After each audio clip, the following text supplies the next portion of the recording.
Alhamdulillah kita bisa berkumpul di kegiatan rutinitas pembukaan majlis daripada Mahabbatul Mustafa. Mudah-mudahan pembukaan ini menjadi kita diberikan oleh Allah Ta'ala keistiqomahan di dalam ibadah kepada Allah Ta'ala, di dalam mengikuti aturan Allah, di dalam mencintai Nabi kita Sayyidina Maulana Muhammad sallallahu alaihi wasallam. Hadirin yang dimuliakan oleh Allah Subhanahu wa taala. Alhamdulillah kita bisa berkumpul, bersilaturahmi, berkumpul di ini tempat bersama guru-guru kita, maha guru kita. Wabil khusus akhina billah Al-Habib Nabil bin Ridho Al-Habsi. Mudah-mudahan kita doakan beliau dipanjangkan umurnya oleh Allah Ta'ala, diberikan ilmu yang manfaat, dipanjangkan umurnya, diluaskan rezekinya, dijaga Allah batin beliau, dan diberikan senantiasa penjagaan oleh Allah Ta'ala. Amin, amin ya rabbal alamin.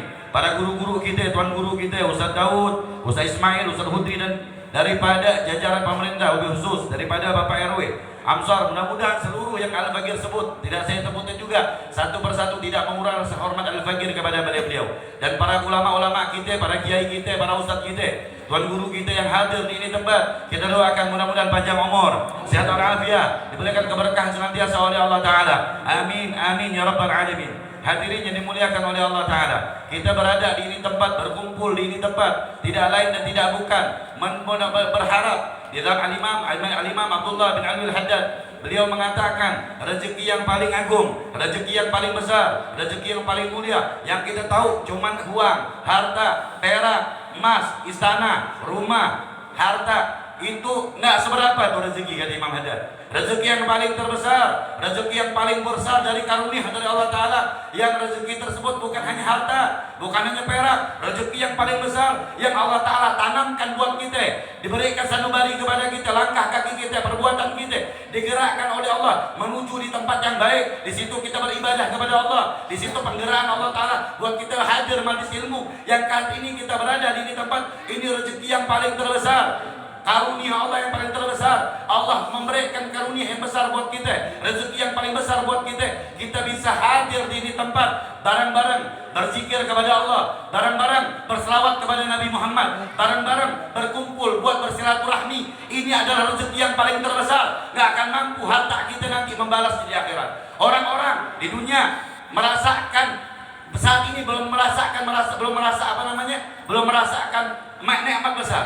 Tapi ketika mereka di alam kubur, ketika mereka di padang mahsyar, ketika mereka melewati jembatan Shiratal Mustaqim, mereka baru tahu yang hadir majlis ilmu, yang hadir ibadah, yang saat itu mereka berzikir, yang saat itu mereka berselawat kepada Nabi Muhammad. Mereka merasakan keberuntungan nanti di alam kubur. Mereka merasa keberuntungan nanti di padang mahsyar. Mereka merasa keberuntungan nanti ketika melewati jembatan Shiratal Mustaqim. Mereka mendapatkan pertolongan dari Allah, rahmat Allah, karunia Allah. Kenapa? Di dunia Allah Ta'ala gerakkan mereka mendapatkan rezeki yang paling terbesar, yaitu berkumpul di ini tempat, berzikir, berselawat, dan hadir majlis ilmu. Ini karunia rezeki yang paling terbesar. Mudah-mudahan di akhirat Allah Subhanahu wa Ta'ala memasukkan kita surga bersama Nabi Muhammad. Amin ya Allah. Hadirin yang dimuliakan oleh Allah Subhanahu wa Ta'ala, kita orang beruntung. Kita berada di ini tempat. Ini termasuk orang Allah Ta'ala pilih kita di antara manusia yang lain, di antara hamba yang lain, di antara umat Nabi Muhammad yang lain.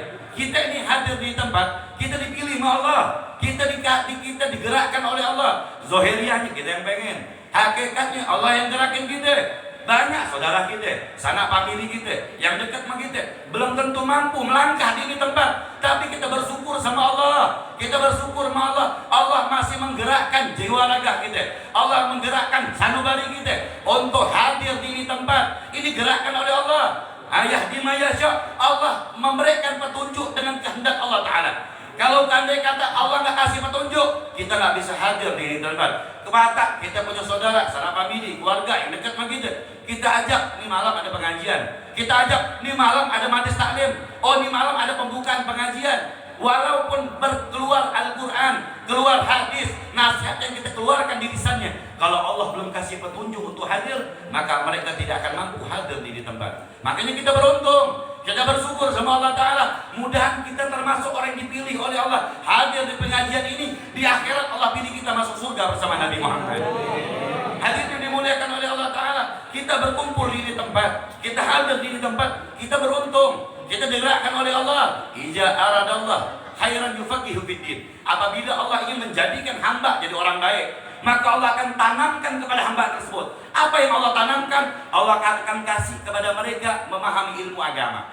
Agama dapat dipahami, bukan kita nongkrong di luar sana, bukan kita cuma nongkrong di rumah kita, bukan hanya kita nongkrong di pinggir jalan. Agama masuk di sanubari kita dengan kita melangkahkan kaki kita menuju di tempat yang seperti ini. Maka kita termasuk orang yang paling terbaik yang dipilih oleh Allah Ta'ala. Mudah-mudahan di akhirat Allah pilih kita masuk surga bersama Nabi Muhammad.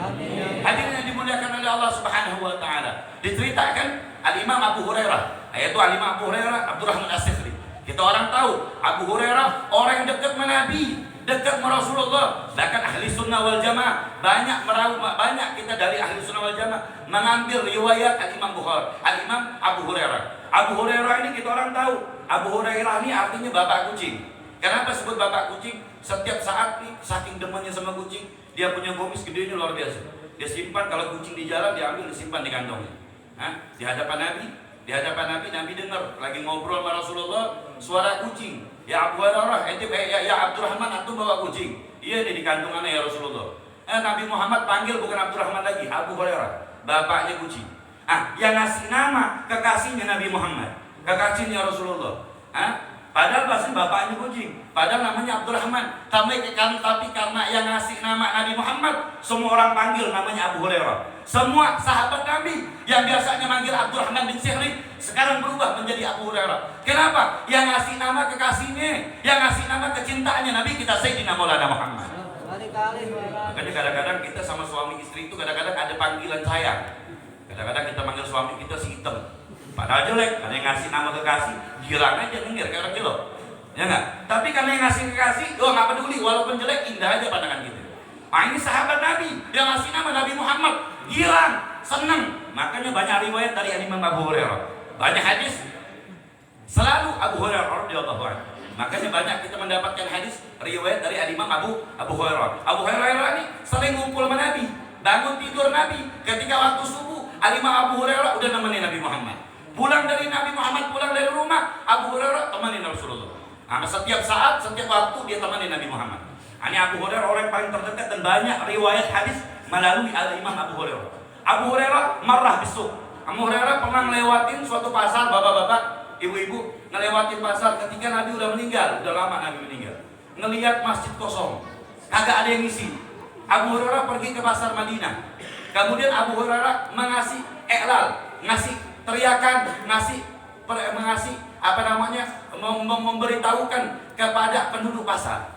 Apa pemberitahuan Abu Hurairah? Abu Hurairah bilang gini, ya penduduk pasar, ente tahu nggak? Saat ini ada yang bagiin hadiah. Kita ini yang lagi di pasar dengar hadiah, wah girangnya luar biasa. Yang ngomong sahabat Nabi, yang dicintai sama Nabi, orang yang dekat sama Rasulullah. Abu Hurairah, mereka yang penduduk pasar Madinah, mereka nanya sama Abu Hurairah, ya Abu Hurairah, di mana pembagian hadiah? Oh ini hadiah luar biasa. Ini warisan. Warisan siapa? Warisan Nabi kita Sayyidina Maulana Muhammad. Abu Hurairah bilang gini, oh warisan Nabi Muhammad. Siapa yang gak mau dengan warisan Nabi? Siapa yang gak demen dengan warisan Nabi? Tuh penduduk pasar nanya, ya Abu Hurairah, di mana pembagian warisan Nabi? Tuh di masjid, kata Abu Hurairah. Saat ini di masjid lagi bagi warisan Nabi. Mereka tuh yang tadi pasar rame, berkumpul ribuan, berkumpul di pasar. Tuh pasar jadi sepi, bapak-bapak, ibu-ibu, para pemuda-pemudi.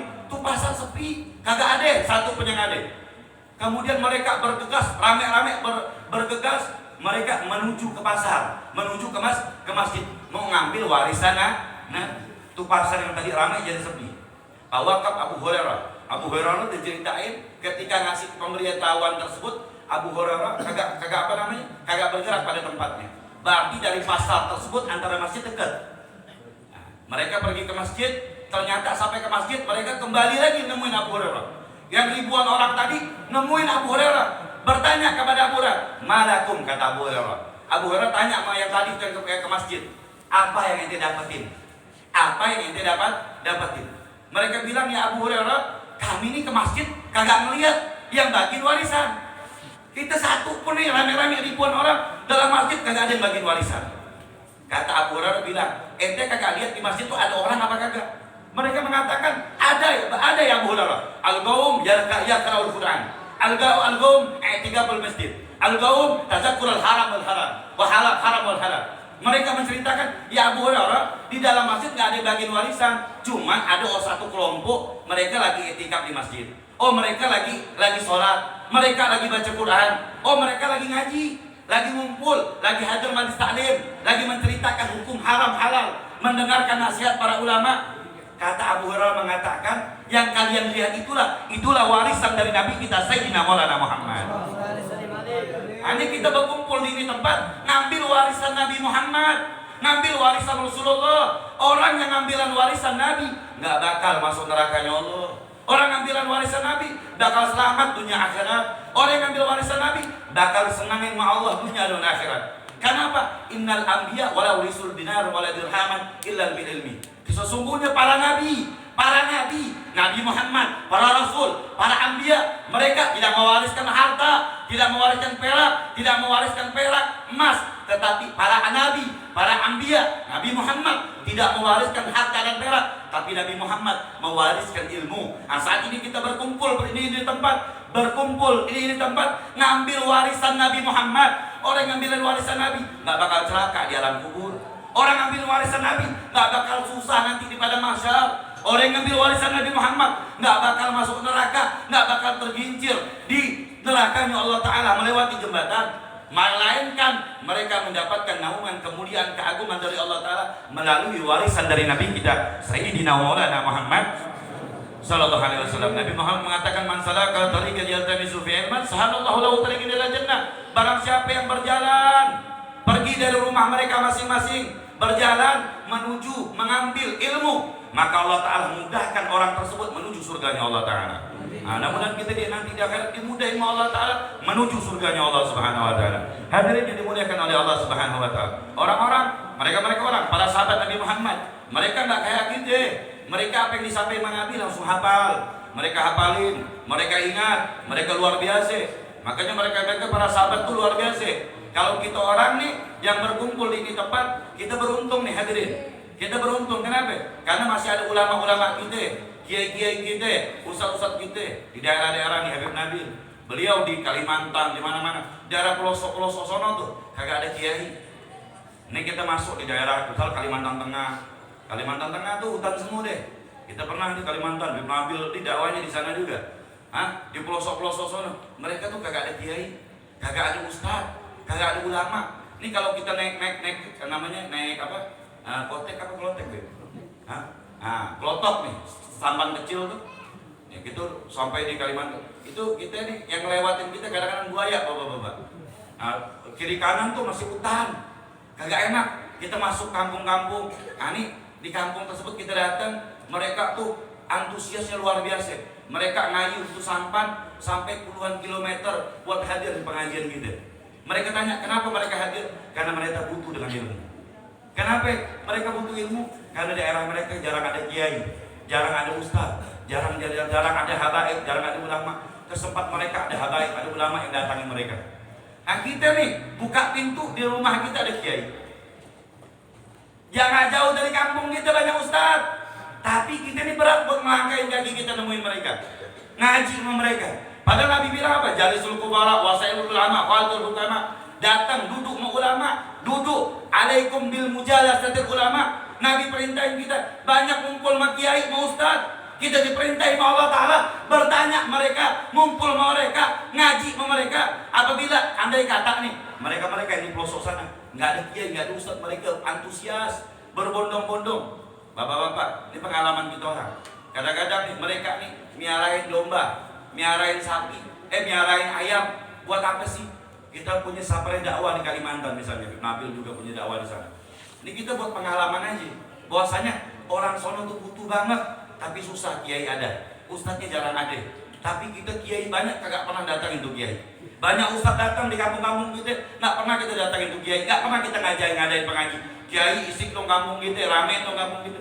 Sono tuh orang-orang sampai bensin mereka habis, mereka rela untuk naik kapal, nggak ngayuh untuk kapal kecil tuh sampai puluhan kilometer demi hadir pengajian.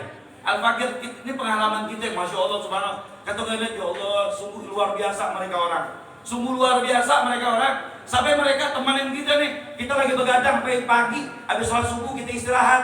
Tuh mereka temenin kita, mereka kagak tidur, mereka dengerin nasihat kita, mereka dengerin ilmu dari kita.